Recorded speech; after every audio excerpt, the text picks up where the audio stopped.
Ну вот и, ребята, я поднял почти всех. Посмотрите. О, смотрите. Что это такое? Так. Ну что, будем это все собрать. Так. Далее. Я немножко паузу поставил. Вот видите, китайский сеть.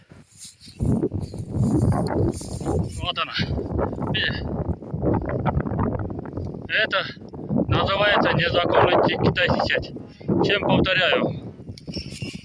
И это находится, еще раз повторяю, это находится Республика Коми, Подкородский район, деревня Вылев. Тут рядом деревня. Вот. И несколько километров село Большулов.